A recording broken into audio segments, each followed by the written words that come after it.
එක වැරදි පොලිසි එකක් හරි software bug එකක් හරි තිබුණොත් ඒකෙන් ඊටාම විශාල පරිමාණයේ දරුණු ආරක්ෂක අසාර්ථකත්වයක් catastrophic failure එකක් එක මොහොතකින් වෙන්න පුළුවන්. සමහර විට මිනිස්සෙක් මැදිහත් වෙලා කරනවා නම් ඒ වැරද්ද කලින් අඳුන ගන්න තිබුණා වෙන්න පුළුවන්. අනිත් කාරණය මේ automated systems train කරලා තියෙන්නේ ගොඩක් වෙලාවට කලින් හඳුනාගත්තු threat patterns වලට විතරයි.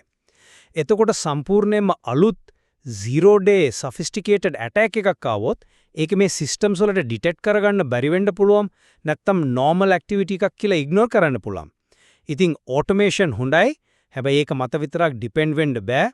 human oversight ඒ කියන්නේ මිනිස් අධීක්ෂණය, critical judgment, intervention ඒ කියන්නේ මැදිහත් වීම මේවත් තවමත් අත්‍යවශ්‍යයි. SDS කියන්නේ security toolkit එකේ එක component එකක් විතරයි, complete solution එක නෙවෙයි. මේ automated systems වැඩ කළත් ඒවා හරියට වැඩ කරනවද බලාපොරොත්තු වෙන security එක ලැබෙනවද කියලා confirm කරගන්න අපිට හොඳ monitoring එකක් අවශ්‍ය වෙනවා. ඔව් ඔබේකින් monitoring සහ visibility කියන මාතෘකාවට හොඳ පාලමක් හැදුවා. ඇත්තටම cloud සපයන්නන් cloud providersලා මේකට ඊටාම ප්‍රබල services දෙනවා. අපි කවුරුත් දන්නවා AWS Cloud Watch, Azure Monitor, Google Cloud Monitoring වගේ දේවල්.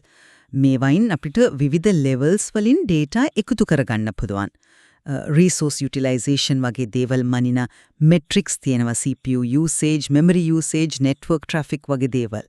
ඊළඟට system එකේ යම් සිදුවීමක් වුණාම උදාහරණයක් විදිහට කවුරු හරි login වුණා, API call එකක් run වුණා, configuration එකක් change වුණා, ඒවට අදාළ events වාර්තා වෙනවා. ඒ වගේම application සහ systems වලින් generate වෙන detailed records ඒ කියන්නේ logs අපිට එකතු කරගන්න පුළුවන්. ඉතින් මේ metrics, events, logs analyze කරලා අපිට යම්කිසි abnormal situation එකක් හරි threshold එකක් exceed කරනවා හරි detect වුණොත් ඒ බව දැනගන්න alerts හදන්න පුළුවන්. මේ alerts වලින් අපිට notification එකක් කියවන්නත් පුළුවන්. එහෙම නැත්නම් automaticallyම යම් action එකක් අර කලින් කියපු SDS action එකක් වගේ trigger කරන්නත් පුළුවන්. ඉතින් මේ නිසා ගැටලු කල්තියා අඳුනගෙන respond කරන්න හොඳ හැකියාවක් ලැබෙනවා. මම මේ monitoring tools වල capabilities අඩු තක්සේරු කරන්නේ නැහැ. ඒව නැතුවම බෑ අත්‍යවශ්‍යයි. හැබැයි එතනත් ප්‍රායෝගික අභියෝග තියෙනවා. පළවෙනි දේ තමයි data volume එක. අද cloud systems වලින් generate වෙන logs metrics ප්‍රමාණය අති විශාලයි. terabytes ගණන් වෙන්න පුරුවන්. මේ දත්ත සාගරය ඇතුලෙන් ඇත්තටම වැදගත් suspicious signal එක අර noise එකෙන් වෙන් කරලා අඳුනගන්න එක ලොකු challenge එකක්. ගොඩක් වෙලාවට වැදගත් alerts මේ noise එක ඇතුලේ miss වෙන්න පුරුවන්. නැත්නම් අර false positives ඒ කියන්නේ අනවශ්‍ය alerts විශාල ප්‍රමාණයක් නිසා security teams වලට alert fatigue එන්න පුළුවන්. දෙවෙනි කාරණේ තමයි end-to-end visibility. ඒ කියන්නේ සම්පූර්ණ දෘශ්‍යතාව ලබා ගැනීමේ අපහසුව. cloud environment එක හැදලා තියෙන්නේ එකිනෙකට connect වෙච්ච services ගොඩකින්නේ. microservices, serverless functions, managed databases, etc. ඉතින් මේ මුළු system එක හරහාම වෙන දේවල් එක තැනකින් clear ක බලාගන්න එක විශේෂයෙන්ම attack එකක් වුණොත් ඒකේ attack path එක trace කරන එක challenge එකක්. lack of visibility කියන්නේ cloud වල තියෙන ලොකුම risk වලම එකක් කියලා මම හිතනවා. අර threshold based alerts වලින් යම් limit එකක් පැන්නම දැනගන්න පුළුවන් වුණාට ඒ limit එකට යටින් සෙමින් සිදුවන subtle attacks, low and slow attacks miss වෙන්න පුළුවන්. anomaly detection වලින් අලුත් patterns හොයාගන්න පුළුවන් වුණත් ඒවා සමහර වෙලාවට normal හැබැයි rare activity එකක් වුණත් alert එකක් විදිහට දෙන්න පුළුවන්. ඉතින් මේ monitoring tools තියෙනවා ඒක ඇත්ත. හැබැයි ඒවයින් උපරිම ප්‍රයෝජන ගන්න නම් ඒවා හරියට configure කරන්නත්, එන data හරියට analyze කරන්නත්, visibility එක improve කරගන්නත් වෙනම effort එකක් දාන්න වෙනවා. කැත්ත. ඒකට දැන් machine learning, AI වගේ technologies use කරලා solutions එනවා. ටිකක් intelligent analysis කරලා threats detect කරන්න, visibility වැඩි දියුණු කරන්නත් observability platforms වගේ දේවල් තියෙනවා.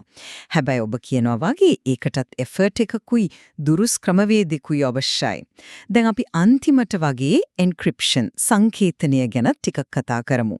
මම හිතන්නේ මේක cloud data security වල තවත් මූලික කුළුණක්. අපි දත්ත ආරක්ෂා කරන්න එන්ක්‍රිප්ෂන් විවිධ මට්ටම් වලින් යොදනවනේ. දත්ත ස්ටෝරේජ් එකේ තියෙද්දි at rest encrypt කරනවා. දත්ත නෙට්වර්ක් එක හරහා යද්දී in transit TLS SSL වගේ protocols පාවිච්චි කරලා encrypt කරනවා. ඒ වගේම දත්ත use එකේ තියෙද්දි in use පවා encrypt කරන්න දැන් confidential computing වගේ technologies මතුවෙමින් පවතිනවා. මේකට symmetric, asymmetric key ක්‍රමවේද, hashing වගේ techniques use කරනවා. client side හරි server side හරි encryption කරන්නත් පුළුවන්.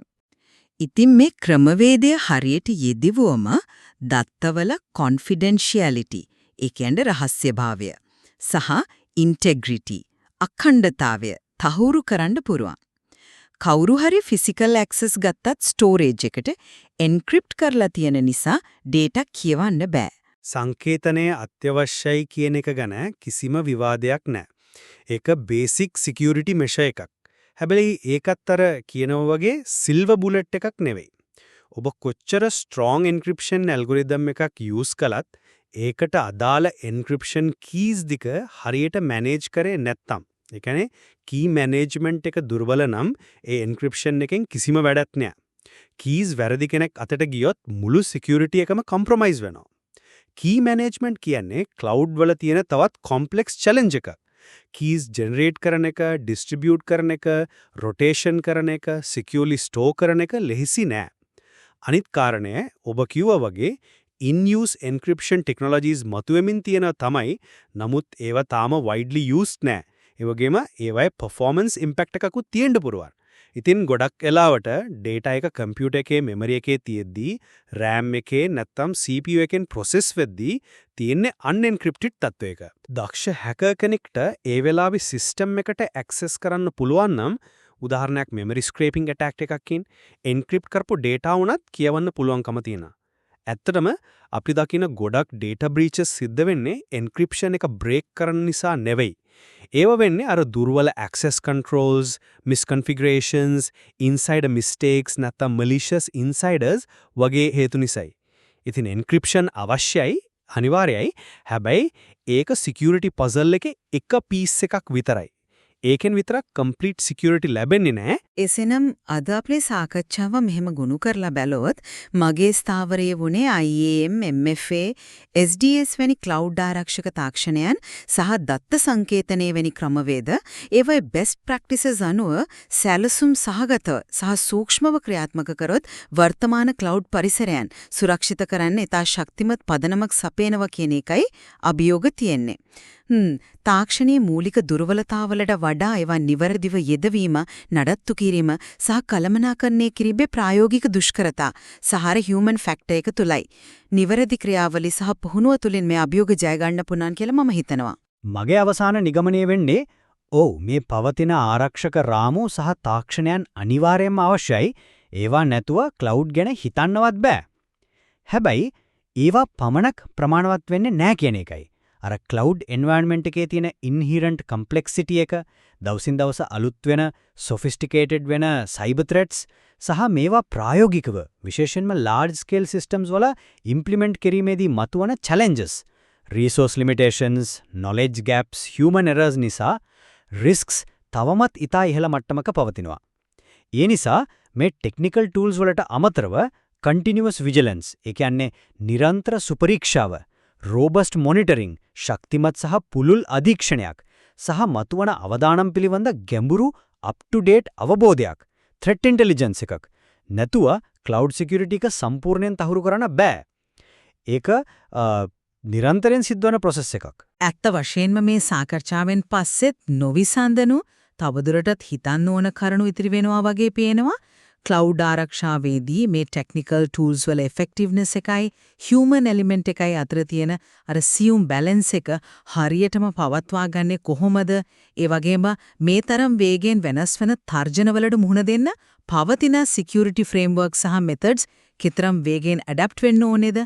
ඒක ප්‍රායෝගිකව කරන්න පුළුවන්ද කියන එකත් ඇතරම වැදගත් ප්‍රශ්න. ඔව් අද කතාබහයෙන් පැහැදිලිවම පේනවා ක්ලවුඩ් සිකියුරිටි කියන්නේ සරල එක උත්තරයක් තියෙන සබ්ජෙක්ට් එකක් නෙවෙයි කියලා. මේ ගැටලුව දිහා විවිධ පැතිවලින් විවිධ දෘෂ්ටිකෝණවලින් බලන එක ඊටාම වැදගත්. එතකොට තමයි අපිට මේකේ තියෙන කම්ප්ලෙක්සිටි එකත් possible solutions සහ ඒවායේ limitations ගැනත් වඩාත් පුළුල් ගැඹුරු අවබෝධයක් ගන්න පුළුවන් වෙන්නේ.